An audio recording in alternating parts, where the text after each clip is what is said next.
नमस्कार। हमने समेटा है साहित्य के किस्सों को, मेरी आपकी मन की कहते किस्सों को।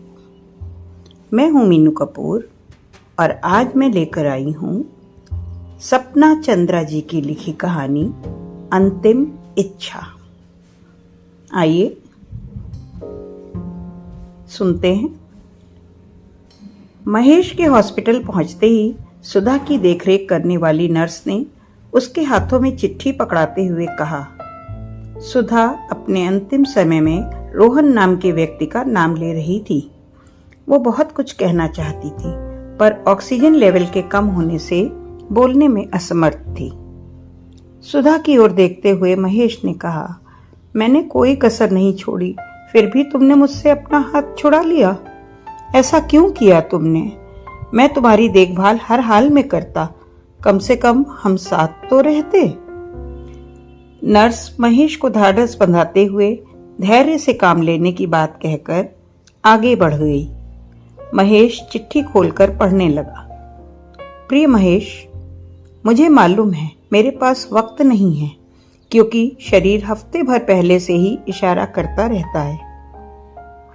एक बात जो जरूरी है, मेरे जाने के बाद तुम ही वो व्यक्ति होगे जिसे फैसला लेने का अधिकार होगा।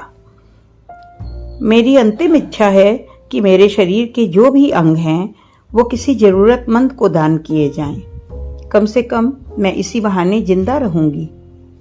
एक बेहद जरूरी बात है, वो ये कि एक व्यक्ति है रोहन, उसकी पत्नी दिल की मरीज है। उसे शायद आईसीयू में शिफ्ट किया गया है। मेरे बगल वाले कमरे में थी। नर्स रोज उसके बारे में बताया करती कि उसके 2 छोटे छोटे बच्चे हैं। उसे कुछ हो गया तो उन बच्चों का क्या होगा? जानते हो वो कौन है? शालिनी, तुम्हारी अच्छी वाली दोस्त। नर्स ने जब पहली बार नाम बताया तो न जाने क्यों मुझे बेचैनी सी होने लगी। मैंने उसे मोबाइल से फोटो खींचकर लाने को कहा और जब मैंने फोटो देखा तो पहचान गई। हमारी रिसेप्शन पार्टी में वो आई थी और मेरी उससे तुमने मुलाकात कराई थी। उसके चेहरे से लगा था कि तुम्हारी दोस्ती से कुछ अलग उसके दिल में है। शायद एक औरत होने के नाते उसकी आंखों में वो पढ़ा था। उसे हाल ही में यहाँ लाया गया है और मैं चाहती हूँ कि मेरा दिल उसे लगाया जाए। शालिनी के शरीर में ही सही मेरा दिल धड़कता रहेगा।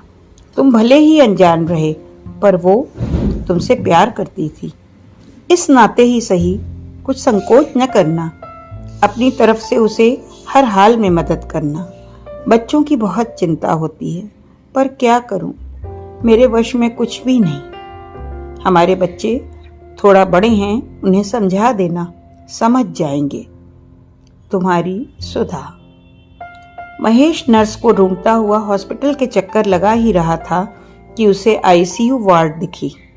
वह अंदर जाकर पेशेंट को देखना चाहता था पर वार्ड बॉय ने उसे रोक दिया। उसने वह चिट्ठी उसे दिखाई और पेशेंट को शीशे से देखने की अनुमति चाही। हाँ, वो शालिनी ही थी। एकदम निढाल सा जिस्म, कमजोर होकर बेजान सी दिख रही थी। महेश की अंतरात्मा कहने लगी, बेजान ही तो है, अब इसमें जान तुम ही डाल सकते हो, देर न करो।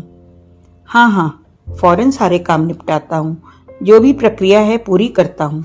मैं सुधा को जिंदा रखूंगा। डॉक्टरों ने सुधा का दिल शालिनी के शरीर में लगा दिया। होश आने के बाद वह खतरे से बाहर थी। एक बार नजदीक से वह शालिनी को देख लेना चाहता था। इधर सुधा भी चिता पर सुकून की मुद्रा में दिख रही थी। कहते हैं आत्मा को शांति तब तक नहीं मिलती जब तक उसकी कोई अंतिम इच्छा पूरी न हो जाए। मैंने तुम्हारी इच्छा पूरी कर दी है सुधा। अच्छा किया तुमने यह निर्णय लेकर। जाने वाले का दुख तो सालता है, परंतु यह अंगदान कई लोगों की जिंदगी में खुशियां ला सकता है। यह कहानी बस यहीं तक।